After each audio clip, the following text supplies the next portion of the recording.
Boker Tov et Shavua Tov. Nous reprenons Daf Samur Dalet Amud Bet dans le 6e Torah de Shabbat de Meisha.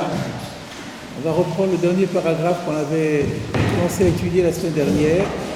L'intertitre Bakavul ou Bepea Nochrit le Chatser. La Mishnah disait que la calotte qui se trouvait sous la coiffe des femmes, ou alors encore la perruque, dont la Mishnah disait qu'on n'avait pas le droit de sortir avec dans le Rosh Hashanah, mais on peut sortir avec dans le Khatser, dans la cour. Alors je reprends la Gemara. Rav a dit Kol she'askru chachamim latzet bo le Rosh Hashanah, asur latzet bo le Khatser, chutz mikavul u'pea nochrit.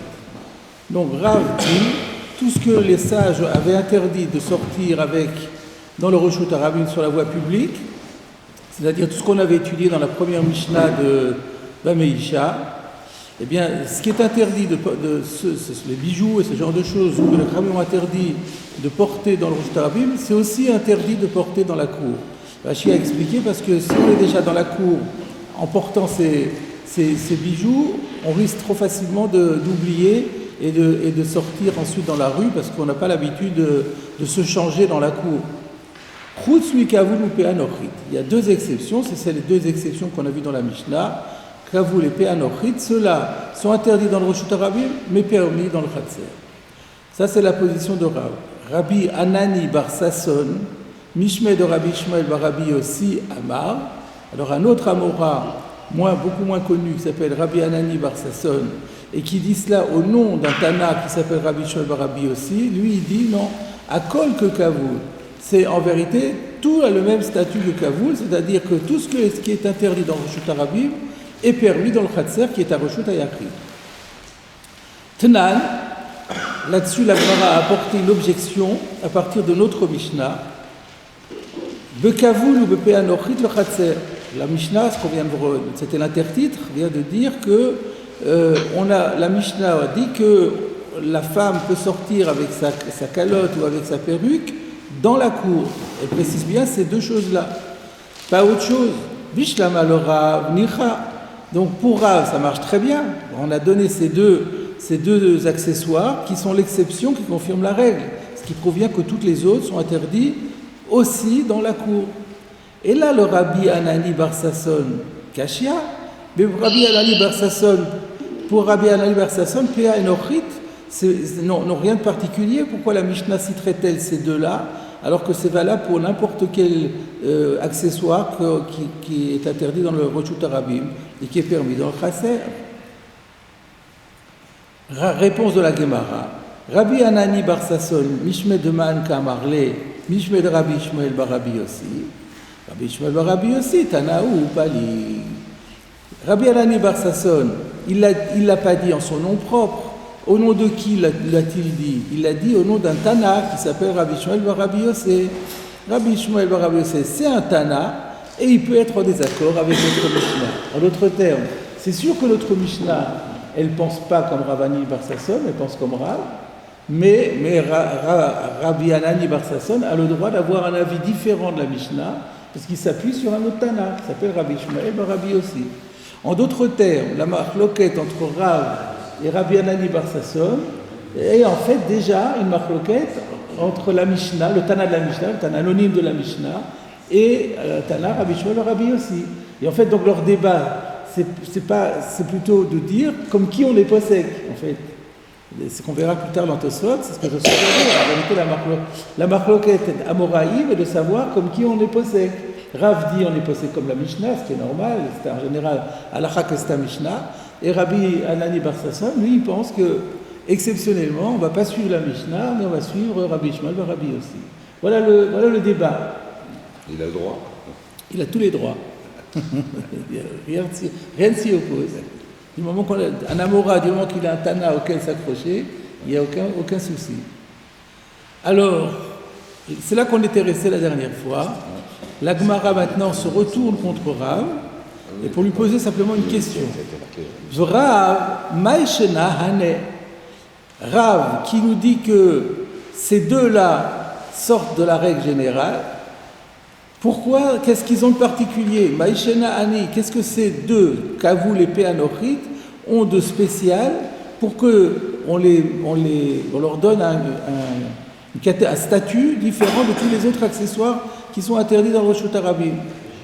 Amar Oula a répondu que dès chez Lotit Gané al Baala, les Chachamim ont choisi ces deux accessoires pour ne pas que l'épouse soit ressentie comme laide, soit enlaidie aux yeux de son mari. Comme dit Rashi, que dès chez Lotit Gané, Itirula Ketzat Kishutim Anaim, pour ne pas qu'elle se sente laide vis-à-vis de son mari, les Chachamim lui ont autorisé un tant soit peu d'accessoires particulièrement, qui la mettent particulièrement bien en valeur. Et c'est pour ça qu'ils ont choisi la PA Nochit et le Kavoul. Et donc, on découvre qu'il y a ici un concept halachique que les Chachamim tiennent compte du fait qu'il est important que l'épouse soit physiquement agréable aux yeux de son mari. D'où on sort cela? Que de Tanya, voilà où nous sommes restés la dernière fois. Ceci se déduit de l'enseignement de la braïta suivante. Donc maintenant, on va découvrir une braïta. La braïta commence par une citation. Ve'adava benidata. C'est un pasouk à la fin de la paracha de Metzora. À la fin de la paracha de Metzora, après avoir épuisé les lois sur la lèpre, la Torah donne encore un certain nombre de lois concernant l'impureté. Et à la fin, elle fait une sorte de conclusion. Et elle dit, voilà les lois qui concernent l'impureté de telle et telle chose. Et parmi l'énumération des choses, il y a Hadava benidata. Alors, Hadava, ça désigne la femme qui a ses règles. Et nidata, littéralement, ça veut dire quand elle est éloignée. Aujourd'hui, pour désigner une femme qui a ses règles, on ne l'appelle pas Dava, on l'appelle Nida. Mais en fait, initialement, elle s'appelait plutôt Dava. Et Nidata, c'est un adjectif qualificatif ou plutôt un complément circonstanciel que la Torah rajoute au mot Dava. Et la question est de savoir qu'est-ce que ça veut dire Benidata. Regardons Rashi. Kedetania de Chashur Rabanan Leachi. Rashi nous dit on apporte cette braïta pour démontrer que nos maîtres ont tenu compte de ce souci de ne pas enlaidir l'épouse aux yeux de son mari. Benidata, donc le mot Benidata, Rashi alors est-ce que ça se rapporte à ce mot Benidata? Oui. Donc Rashi anticipe sur ce que là on va voir dans la Gemara. Donc on va suivre Rashi, on va lire d'abord le commentaire de Rashi, ensuite on le verra dans la Gemara. Hayu dorshin harishonim kemashmao. Harishonim, ça veut dire les maîtres, les premiers maîtres, c'est-à-dire les autorités les plus anciennes, puisqu'on va voir après que Rabbi Akiva, qui est aussi ancien relativement, mais lui n'est plus qualifié comme Rishon. Donc on parle vraiment des Tanaïm les plus anciens. Eux, ils interprétaient ce mot de Benidata, Kemashmao, au sens propre, c'est-à-dire Kedavar amenoudé, comme quelque chose qui est menoudé. Que veut dire menoudé? Alors là, il y a écrit Marchika, mais il faut le corriger. Betfusim Rabim, Ita Vehirchika. Mais on peut le lire comme ça, c'est le Marsha qui dit. Donc Kedavar amenoudé ou Marchika Mibaala. Donc les anciens interprétaient le mot Benidata pour dire que Nidata, ça veut dire quand elle a quelque chose qui l'éloigne de son mari. On va comprendre, on va revenir dans la Gemara, on va mieux comprendre. Donc Zekenim, c'est la même racine que le mot nidouille qui veut dire excommunier.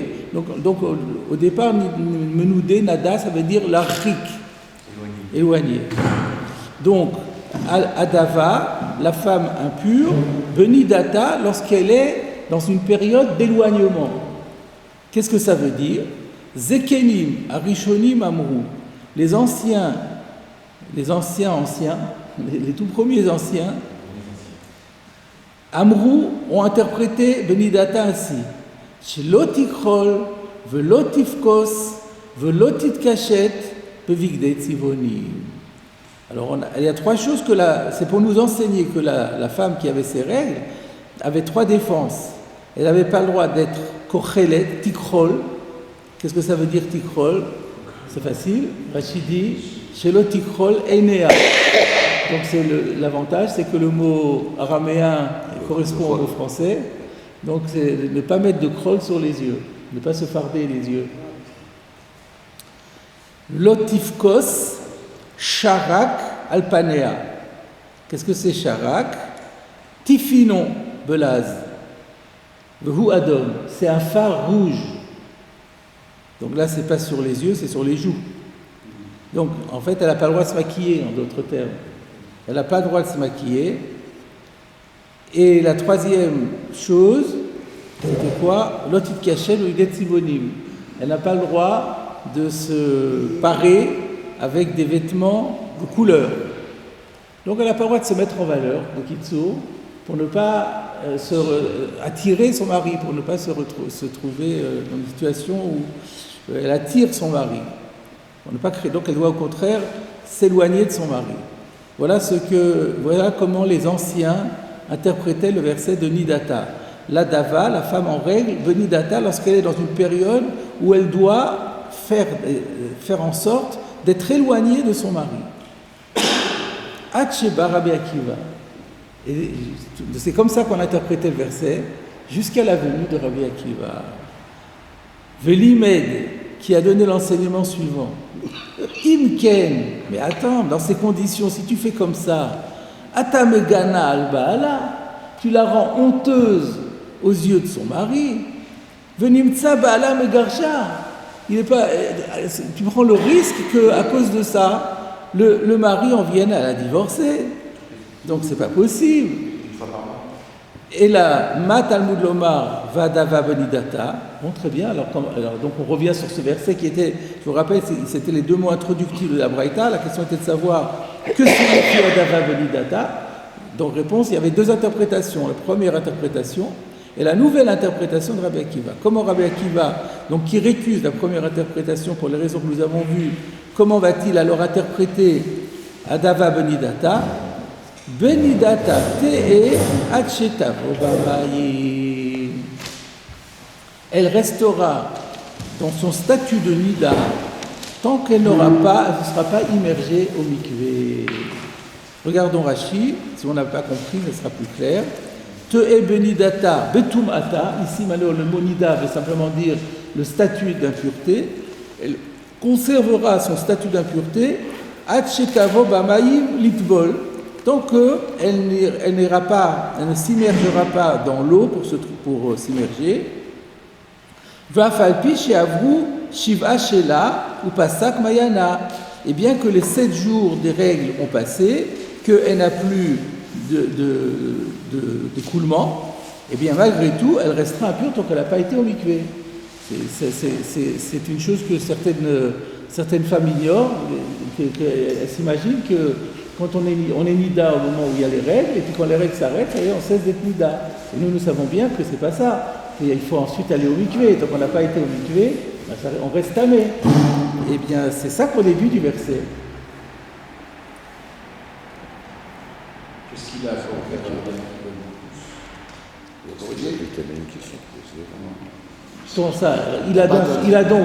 Il a donc annulé l'interdiction faite par les anciens, comme quoi elle n'aurait pas le droit de se farder, de se maquiller et de porter des beaux vêtements. Pas du tout. Elle a tout à fait le droit, voire même, ça lui est intimement conseillé de le faire.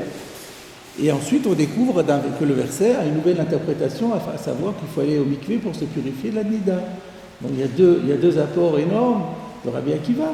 Et c'est de là qu'on voit, donc quand Rav a dit, qu'il a expliqué que Kavou les Péa Lochrit ont fait exception à la règle, on a autorisé la femme dans le Khatser à porter ces deux accessoires-là, Rav, en fait, s'inspire de l'enseignement de Rabbi Akiva, comme quoi les Chachamim, dans leurs dispositions, font toujours très attention à veiller à ce que la femme reste toujours attirante aux yeux de son mari et ne prenne pas des décisions qui viendraient à l'encontre de ce principe chez l'Otidgane al-Baala.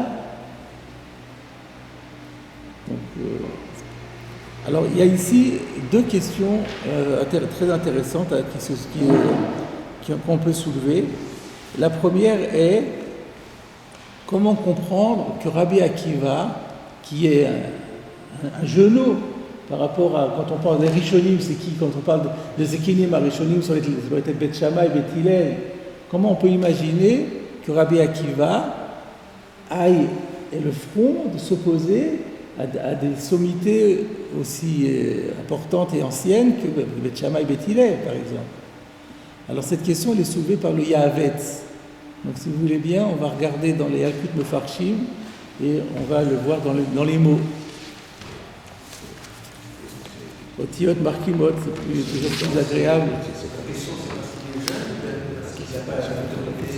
Oui, c'est ça. C'est pas l'âge, c'est pas la question de l'âge, c'est la question du Miyut Adorot. C'est-à-dire qu'on sait très bien qu'au fur et à mesure que les générations passent, on est plus petit. Donc c'est très rare qu'un Tana ait le front, ça arrive. Mais la question est là, faut-il penser ici que Rabbi Akiva va s'insurger, va s'opposer dans un principe à ce que disaient les anciens? C'est quand même étonnant. Donc, la question mérite d'être posée. L'expression Hacheba Rabbi Akiva, elle nous laisse croire que les gens avaient l'idée d'alléger un peu, mais ils ne savaient pas. Et Rabbi Akiva, il a un courage de venir dire non, c'est pas ça. Souvent on a vu cette expression oui, mais ça veut pas dire nécessairement qu'on attendait qu'ils viennent. Ça c'est pour dire qu'il y a eu une bascule. C'était quelque chose qui était admis, au contraire, moi je dirais, c'était quelque chose qui était admis pendant des générations et des générations. Hacheba Rabbi Akiva, qui a complètement fait la bascule. Il n'y a pas cette notion, on attendait qu'ils viennent comme le Mashiach. Il n'y avait pas ça. Pas nécessairement. Remarquez, les femmes, oui, probablement. Les femmes étaient dans cette attente, il y a des chances, oui. Alors, regardons le Yahavetz. Daf Samur Dalet Amud Bet. Ad Sheba Rabbi Akiva Velimed. Sur la Gemara. Voilà, vous l'avez. Nireli, Shelo Chalak Azekenim Arishonim. C'est amusant. Moi dans mon édition, j'ai ici deux lettres avec une abréviation, Chet Vav. Chas Shalom. Là dans votre édition à vous, ils ont supprimé le Chas Shalom. C'est dommage. C'est dommage, ça a plus de termes. Lo Chalak Azekenim Arishonim Chas Shalom. Loin de nous de penser que Rabbi Akiva se soit opposé aux anciens. Et la Zekenim Arishonim, les filles d'Oram, Ken Lamdou Veyafeho. En fait, il n'y a pas de désaccord entre eux. Mais les anciens Rishonim avaient donné la loi pour leur génération, en fonction de leur génération. C'est ainsi qu'ils avaient enseigné, et ils avaient bien, et leur psak était complètement justifié. Il y a fait au bout. Ça veut dire quoi? Chez Hen, vous avez Kacha, moi j'ai Hen. Chez Hen Yadou Bivne Doram. Je pense que ma lecture elle est plus authentique que la vôtre. Chez Hen Yadou Bivne Doram, ils connaissaient bien les gens de leur génération. Chez Nam Makpidim, qu'eux, ils ne faisaient pas attention à ce genre de choses, à la mise, à la situation physique de leurs épouses. Pardon? Les Zekenim Rishonim connaissaient, à l'époque des Zekenim Rishonim, toute la génération, ce n'était pas des personnes, des hommes. Il fallait sceller la maison. Pardon? Il fallait sceller la maison.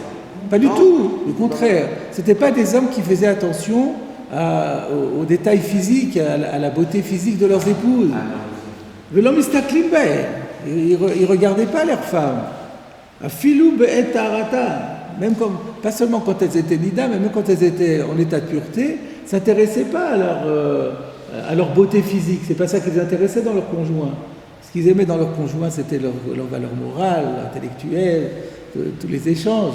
Mais le physique, ça ne comptait pas pour eux. Keïnian chez Amrou, comme on l'a vu par exemple dans la Gemara de Baba Batra, page 16a.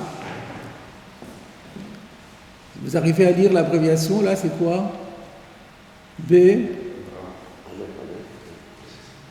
C'est juste pour vous tester.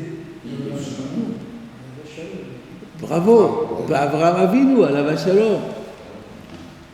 Moi j'ai seulement Avraham Avinu. Donc à propos d'Avraham Avinu, Ineina Yadati, quand Avraham Avinu quand ils vont partir en Égypte, après tant et tant d'années de mariage, Avraham va dire à Sarah, Ineina Yadati Kisha Yefat Mareat, je viens de découvrir que tu es belle. Et la Gemara de Babatra, il dit, ben oui, parce qu'Avraham Avinu ne s'intéressait pas à ça. Mais là, comme c'était un problème il fallait voir comment les Égyptiens allaient réagir, il a été obligé de la regarder, et il a dit, ah, elle est magnifique. Et donc, et d'ailleurs, nous avons nous-mêmes étudié plus haut, Daf Nun Gimel Amoudbet, Beperek. J'ai toute une phrase Ah oui, on n'a pas la même version. V'chen matzinu bedorot rishonim, be'echad shenasa gidemet. Si vous vous rappelez, on avait parlé de quelqu'un qui avait épousé une femme qui était gidemet. Boteuse ou avec un membre en moins. Je crois que c'est manchotte. Ouais. Qui était manchotte, que de Ita le El, on l'avait vu plus haut. Et qu'est-ce qu'on avait dit là-bas? Il n'avait jamais vu qu'il manquait un bras. Oui, mais qu'est-ce qui s'était passé avec elle? Je me rappelle plus. Qu'est-ce qui s'était passé avec elle? Il l'a découvert. Oui, c'est ça, mais j'arrive plus à me rappeler. Pourtant, je l'ai revu hier, mais qu'est-ce qui s'est... Je vais vous le dire tout de suite.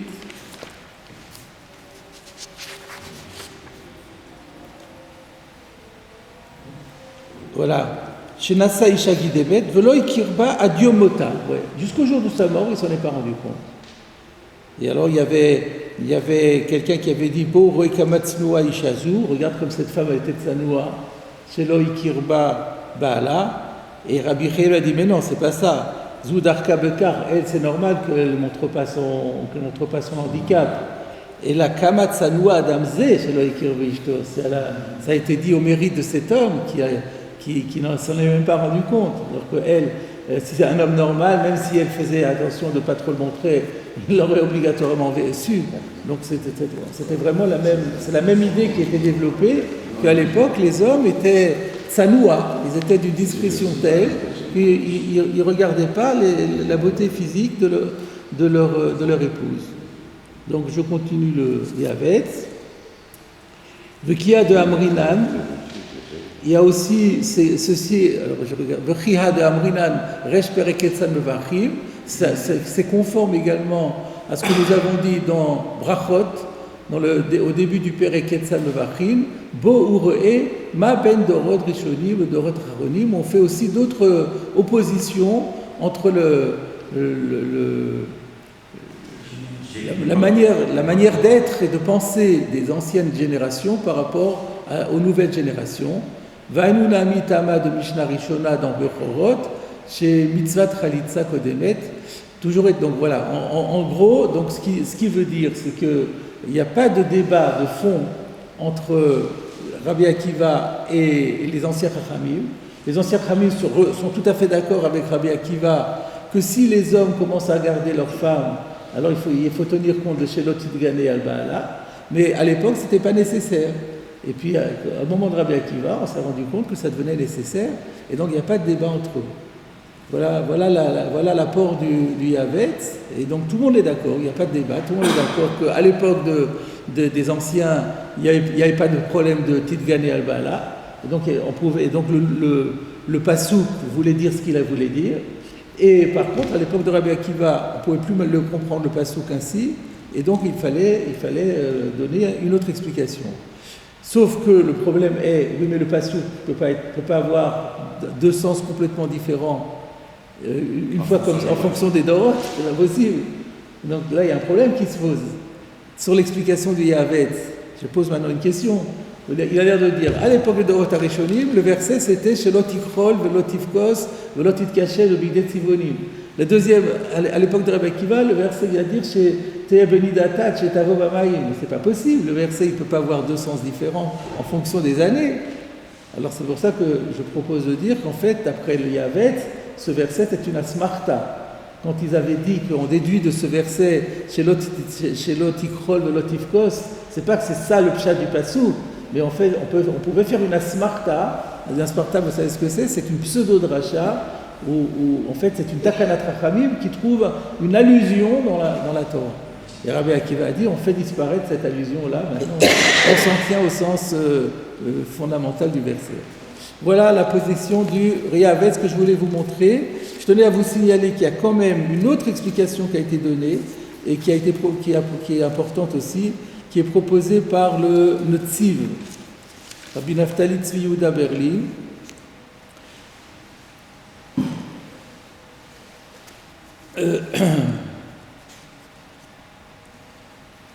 Qui dit la chose suivante, que dans le Yerushalmi, dans le Talmud de Jérusalem, donc c'est toujours pour répondre à la question, est-ce que Rabbi Akiva est en désaccord avec les anciens? Dans le Talmud de Jérusalem, à la fin du traité Gittin, il y a écrit, alors à la fin du traité Gittin, c'est Perek HaMegaresh, il y a une Mishnah qui dit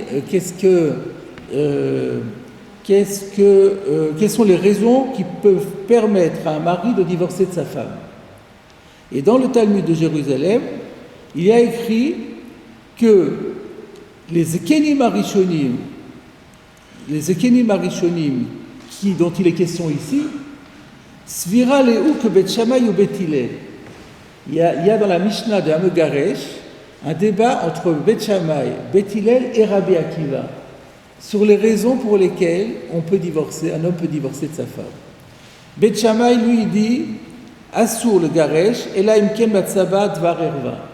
Ce qui est le sens simple du verset, Ki Matsaba Erva Davar. La Torah nous dit dans Parashat Kitetse, Kilo Timtzachet Benea, et Baya Ilo Timtzachet Benea, Ki Matsaba Erva Davar. Donc pour Bet Shammai, un homme ne peut divorcer de sa femme que si elle a commis une faute à caractère sexuel.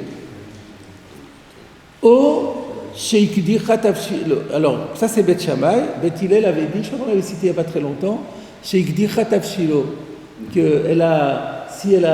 fait cramer le plat, c'est une mauvaise cuisinière, là c'est aussi une raison de divorcer.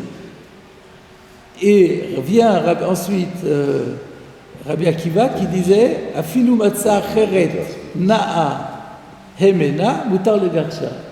Même si simplement il en a trouvé une plus belle, ça lui donne le droit de divorcer de la première.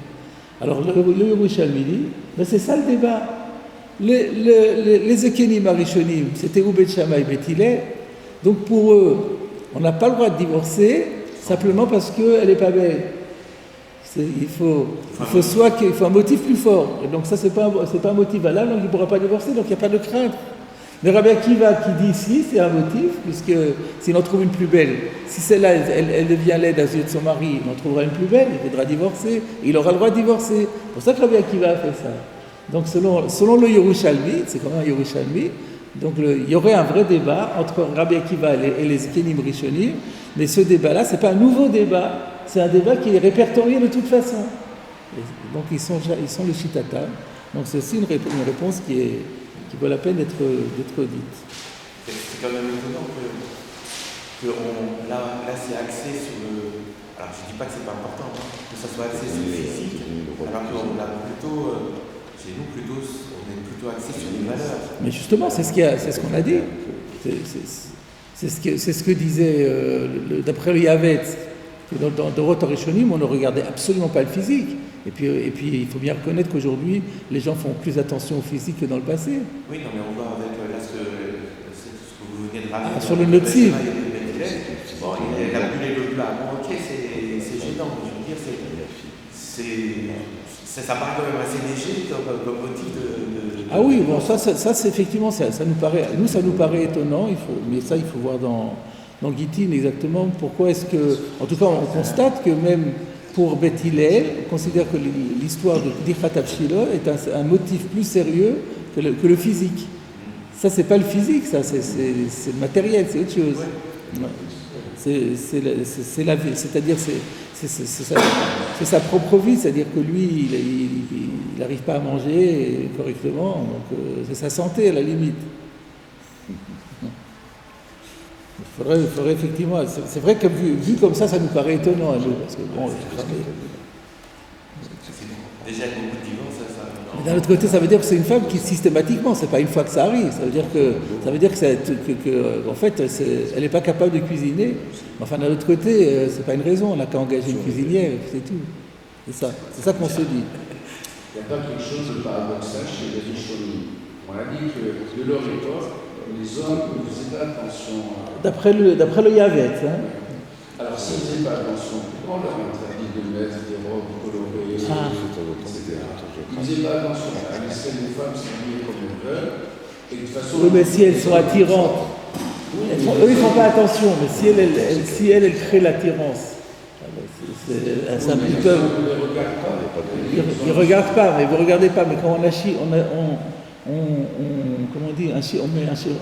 chiffon rouge, on vous met un chiffon rouge sous les yeux, vous êtes obligé de regarder. Agiter, quand on agite un chiffon rouge, et ben on regarde. C'est ça ce qu'on dit. Si elle met Ticrol et tout, ça attire l'attention. Il ne fixe pas son regard dessus, ça ne l'intéresse pas. Mais bon, quand on est attiré, on est attiré. Du coup, ça peut changer. Dans les autres moments, on est dans l'idée, elle s'habille comme ça, et elle se part comme ça d'un mari qui n'a pas une nature à rentrer à observer sa femme, et ça s'habille comme d'habitude. Pourquoi on a décrété qu'il faut qu'elle mette quelque chose qui n'est pas coloré, qu'elle se fasse. Pour ne pas risquer de l'attirer. Même si d'habitude ils ne font pas attention, mais si elle prend des comportements qui sont attirants, ça peut jouer. Des barrières supplémentaires. Ouais. Donc c'est à l'inverse. Si elle ne se farde pas, le mari ça ne le gênera pas du tout parce qu'il ne fait pas attention à ce genre de choses. Par contre, elle met à l'inverse, si jamais elle fait des choses qui sont attirantes, alors peut-être que ça va l'attirer. C'est pas qu'il y a une nature qui ne porte pas à apprécier la femme, c'est que la mode veut qu'il ne soit pas c'est une question d'attitude de mode, de nature. Parce que disait la nature de l'homme ne le porte pas à s'intéresser à la femme. Ce n'est pas une nature, mais c'est une culture ou une manière de se comporter. Non, mais ça ne répond pas à la question. La question, si lui ne regarde pas, donc il ne regardera pas la culture ou pas culture, il s'en fiche. Mais non, en fait, si jamais elle fait des efforts particuliers, ça peut l'attirer quand même. Alors ça, c'est la première question. Maintenant, il y a une autre question aussi, tout à fait un autre ordre qui se pose. Qu'est-ce qu'on a vu ? On a vu que Rabbi Akiva a dit, non, c'est pas comme ça qu'il faut interpréter le verset, il faut l'interpréter autrement. Comment on l'a interprété pour Rabbi Akiva ? Pour déduire une halakha énorme, à savoir que la Nida ne quitte son statut de Nida, ne redevient permise à son mari, qu'après avoir été au mikvé. Alors, les Rishonim, les Ekenim Rishonim, qui interprétaient le verset d'une autre façon, d'où ils vont savoir ce din-là ? Ils n'auront pas ce din qu'une femme doit aller au mikvé ? C'est pas possible. Oui, mais comment ils vont le savoir ? C'est la question du Ritva. Donc le Ritva pose la question. Le Dorot Arishonim Tevila Benida Minaleu, d'où ils vont de quel verset ils vont tirer ce din que la Nida doit aller au mikvé. V'chiteima, qu'est-ce que tu voudrais me répondre ? De le didou tarvayu shamat me'aikra, que peut-être qu'il déduit les deux du même verset. Surtout si on dit, comme j'ai expliqué, que l'autre c'est une asmarta, donc il n'y a pas de problème. En fait, eux aussi ils font la dracha, mais en plus ils faisaient une asmarta. Alors le Ritva, on aurait pu répondre comme ça, c'était la réponse la plus simple. Mais le Ritva dit, tu ne peux pas me répondre ça. Pourquoi? L'odiye kachi lishna de Braïta. C'est pas mashma dans la Braïta. De Katani, ad sheba Rabbi Akiva velimé. Et moi, je complète l'idée. On a bien vu comment la Braïta se construit. Elle a mis deux mots introductifs. Ve'adava ve'nidata. Donc, ça veut dire, le titre, c'est « Comment comprend-on ces deux mots ?» On dit, les Ekenim Rishonim disaient comme ça. « Ad sheba Rabbi Akiva ve'limed » Machma que c'est Rabbi Akiva qui est l'auteur de cette dracha, de cette compréhension des mots d'Ava Benidata, et que les Ekenim Rishonim ne comprenaient pas ce verset comme cela. Alors, s'ils ne comprenaient pas ce verset comme ça, mais d'où ils connaissaient le din? Ils ne connaissaient pas le din que la Nida doit aller au mikvé. Voilà la question du rituel. Alors, le Ritva propose 3 réponses. Première réponse au nom de Tosfot, de Rabbeinu Tam, et effectivement, cette réponse se trouve dans un Tosfot, dans Yoma, Daf Ayin Chet Amud Aleph et Yevamot Mem Zayin Amud Bet. Que pour les autres, donc les maîtres, premiers maîtres, bien sûr que le din existait, il se déduit du verset Ach b'meinida yitrata, dont nous avons parlé récemment à propos des clés midianes. On dit que les ustensiles, le butin qui avait été pris sur les Midianites, devait être purifié par Meinida. Ça veut dire quoi Meinida? La Gemara fait une dracha là-bas. Maïm she'anida tovelet ba'em. Meinida, pourquoi ça s'appelle Meinida? Parce que c'est l'eau dans laquelle la nida se trempe. Ah bon, bah alors ça veut dire que la nida va se tremper. Donc l'expression Meinida, elle implique déjà que la nida doit se tremper dans le mikvé. Ça, c'est la réponse de Tosfot. Ensuite, il y a les halachot gedolot, donc qui est un gaon de l'époque des Gaonim, très grande sommité, qui lui, il le déduit parce que dans la Torah, il est dit que le mishkav, que l'endroit où la nida va se coucher, la couche de la nida, doit être trempée dans le mikvé. Ça, c'est écrit dans la Torah. Alors du coup, on fait un kalvachomer. Si déjà le lit dans lequel la nida a dormi, il a été rendu impur, il va falloir qu'on le purifie au mikvé. On comprend bien que la nida qui est celle qui a transmis l'impureté, elle ne peut pas s'en sortir sans aller au mikvé, parce que c'est complètement incohérent. Donc de là, on peut déduire, donc du din de Mishkav à Nida, on peut déduire le din de la Nida. Donc, une très bonne réponse aussi. C'est aussi cité, et le Balal Chogodolot est cité dans le Tosfot là-bas. Pardon? Non, je voulais présupposer cette question, c'est que dès lors que la sèche cesse, on aurait pu penser que la Lima se lève. Oui, c'est ça, c'est ce qu'on a vu, oui, c'est ce qu'on a vu. Le Raïta avait 7 jours. Et voilà, 7 jours, la Torah elle dit, au bout de 7 jours, terminé, elle devient pure. Pour les pilotes, pour les hôtes, tout ça, le contact, par exemple, le chérès, tout ça ne disparaît par le mikvé, ouais. Mais là, comme je l'ai dit, il y a des gens qui croient comme ça encore aujourd'hui. Les plus mida, c'est fini. Alors, donc c'est ça qu'on cherche. Donc Rabbi Akiva l'a déduit de ce verset de Adava Benidata. Les Chachamim, qui Rishonim n'avaient pas cette dracha, d'où ils la tirent. Donc on a vu deux manières, Meidida ou bien Mishkav Anida.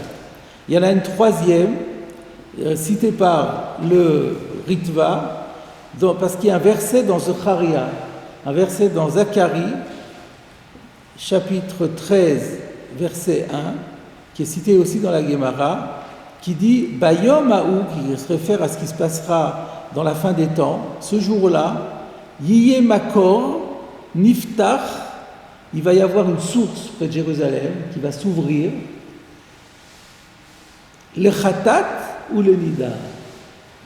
Donc il y a écrit que la Nida va pouvoir avoir, les Nidotes auront devant elles un magnifique bassin naturel qui leur permettra de s'immerger.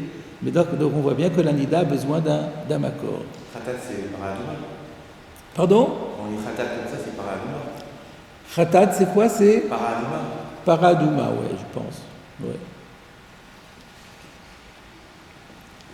pour terminer cette question, le Rambam, dans le 4e chapitre des Isur Biya Halacha Gimel, lui, il le déduit encore d'ailleurs.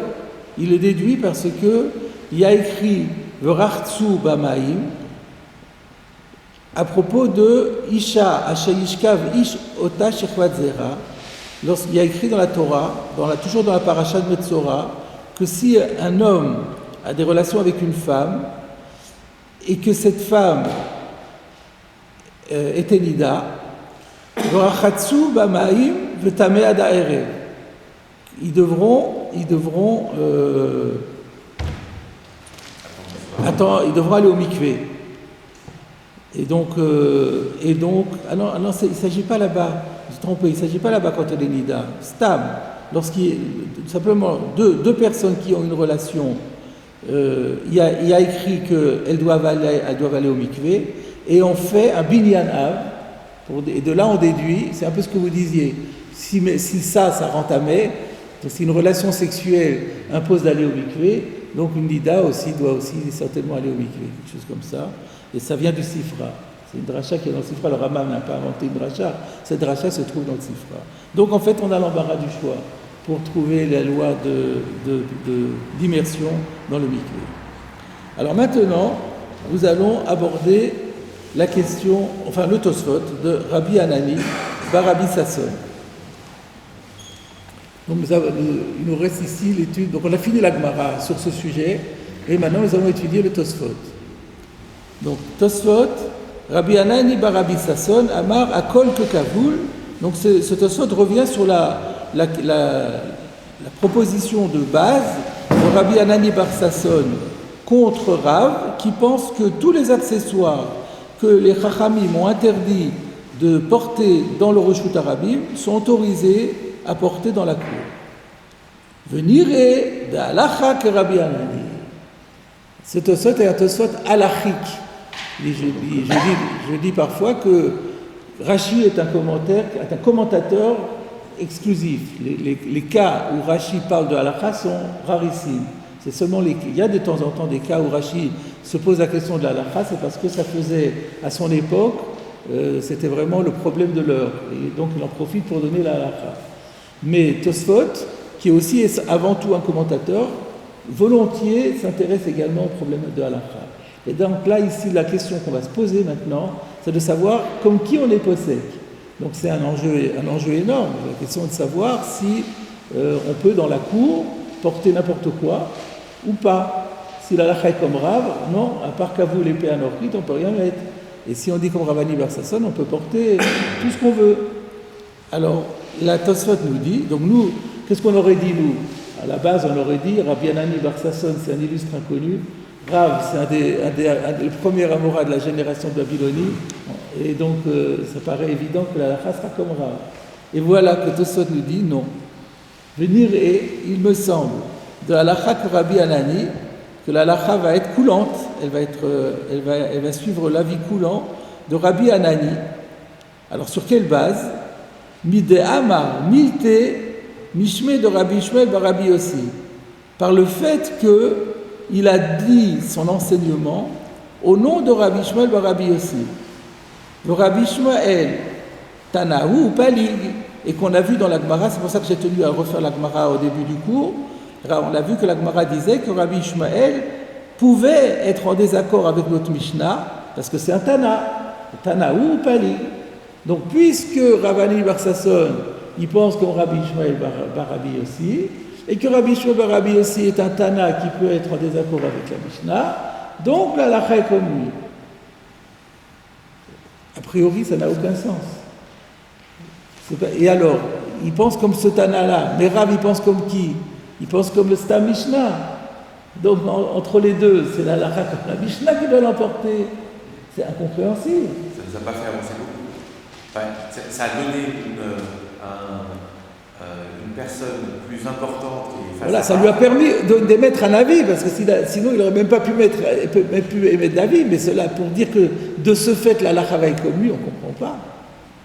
Alors on continue déjà, on va voir un petit peu, en fait le Maharsha va nous expliquer, mais on va quand même continuer le Tosfot, parce que le Maharsha va s'appuyer sur le suite.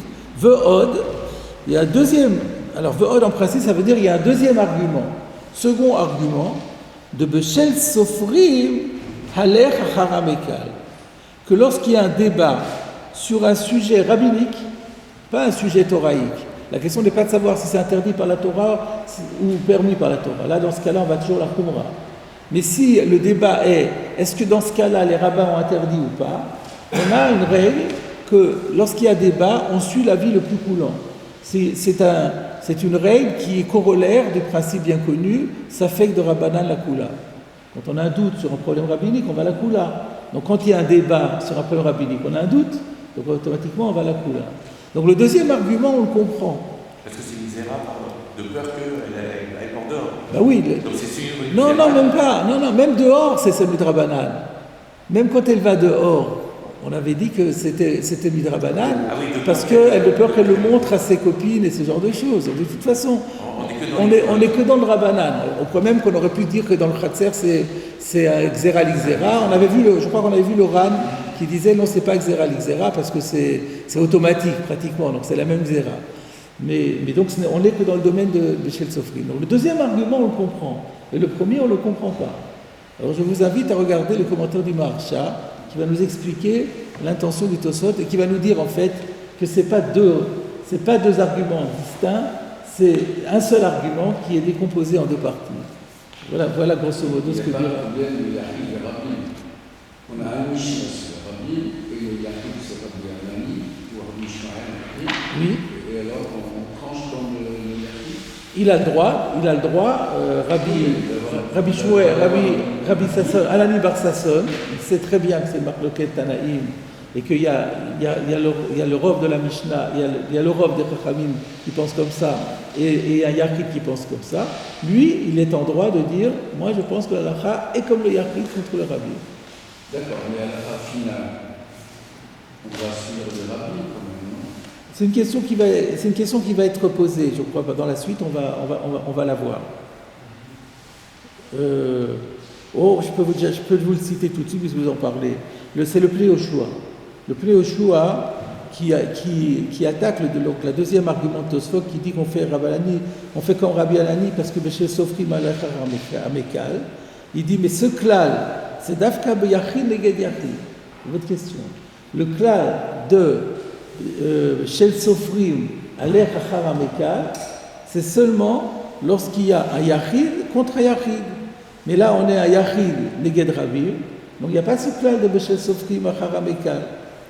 Alors il a répondu que l'intention de Tosfot, c'est de dire la chose suivante. C'est que Rabbi comment il s'appelle, Sasson, Anani Bar Sasson, lui ce qu'il veut dire, c'est qu'il fait que lui il est possèque comme Rabbi Ishmael Bar Rabbi aussi.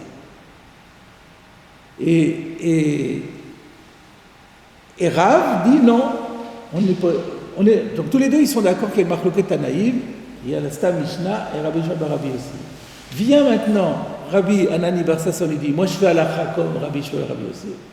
Rav dit ah non, moi je fais halakha comme le Stam Mishnah. Donc on n'est plus maintenant dans une marloquette entre Yachid et Rabbi, on est une marloquette entre deux Yochidim, entre Rav et Rabbi Anani Bar Sasson.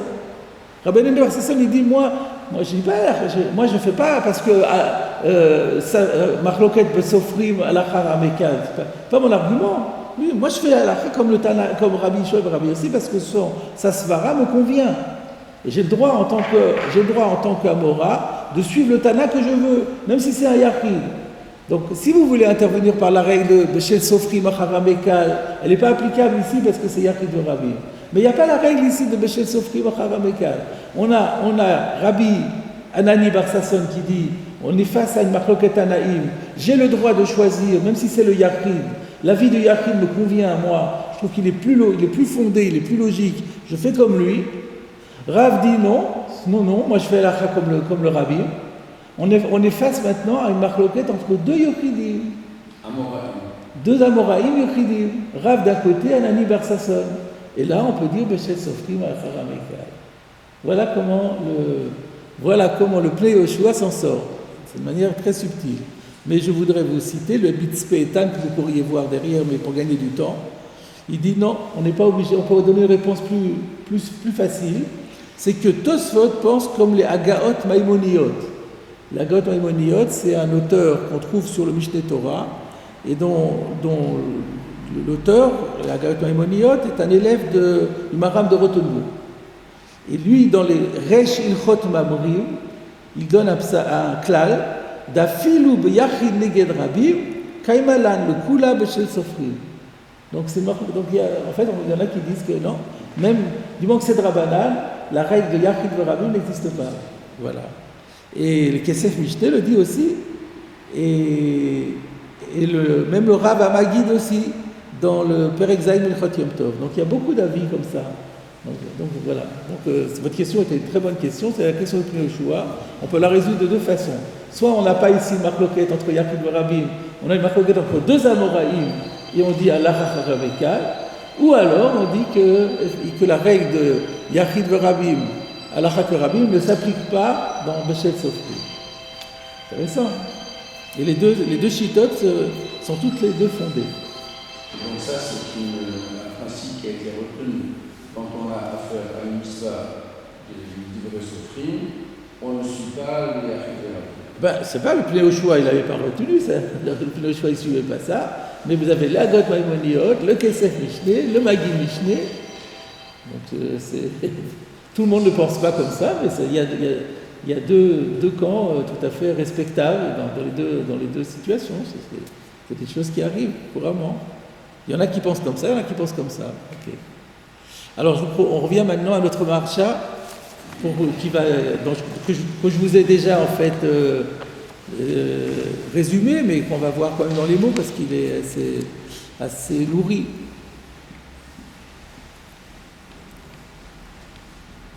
Donc, Tosfot, le Dibour Amatril, Rabbi Hanani, Rabbi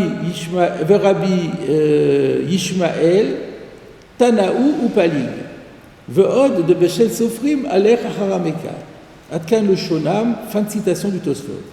L'Ichora, apparemment, à première vue, Milachon Ve'od, le fait que Tosfot ait employé le terme de Ve'od et de plus, Mashma, Sheu Ochacha Acheret, on aurait compris que c'est une nouvelle preuve. Donc la première preuve était une preuve en soi, et il rajoute un deuxième argument. C'est ce que nous on l'avait compris aussi au début. Ve'enoken, mais ce n'est pas le cas. On ne peut pas comprendre ça comme ça. Pourquoi?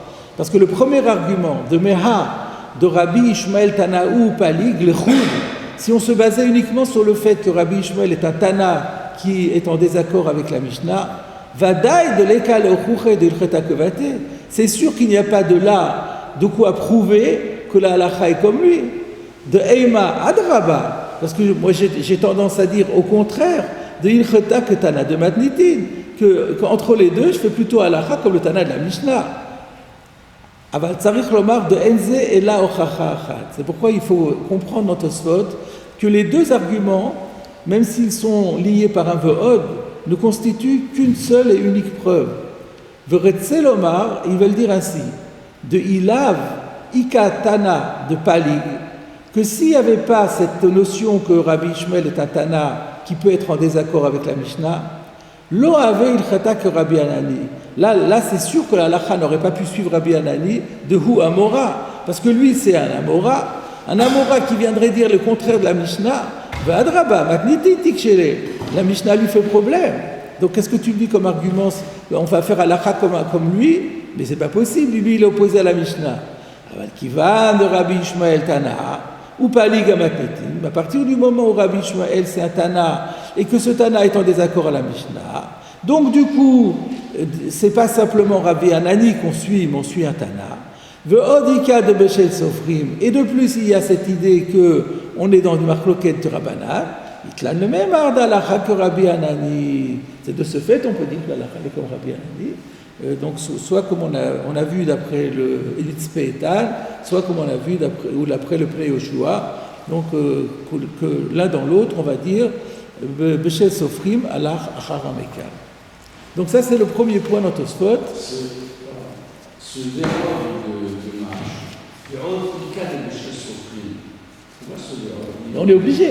D'abord, il dit, en fait, l'argumentation du Tosot se fait en deux temps. Premièrement, d'abord, il faut soutenir le pauvre Rabbi Hanani qui n'est qu'un Amora et qui s'oppose à une Mishnah. Alors, comment on peut dire qu'on commence par dire que l'Alacha est comme lui? Les gens sont choqués contre une Mishnah. Alors, on va petit à petit, doucement. Premièrement, il n'est pas tout seul. Il a un Tana. Donc, à partir du moment où il s'accroche à un Tana, sa position est possible. Maintenant, d'accord, d'un autre côté, pourquoi faire Alacha comme lui alors qu'on a une Mishnah contre ça? Parce qu'on est ici, Beshel Sofrim, Alacha Ramekal. Et donc, du coup, on peut y aller. Donc, c'est deux arguments qui se superposent et se complètent l'un l'autre. Voilà comment il faut comprendre. Et dans des cas comme ça, le mot verrou, ça veut dire. Ouais, pourquoi pas? Des de plus. Ça veut dire de plus. Si ça ne suffit pas, alors on va rajouter un argument supplémentaire. Ouais. Ça te laisse supposer que le premier aurait suffi à lui-même. Oui, c'était la question du marcha. C'est habituellement le sens du ve'od. Il dit, mais ici, c'est pas le cas. Ve'enoken. Et c'est vrai que ve'od, ça veut dire de plus. Alors, de plus, on peut comprendre, premièrement, cet argument, et de plus, le deuxième argument.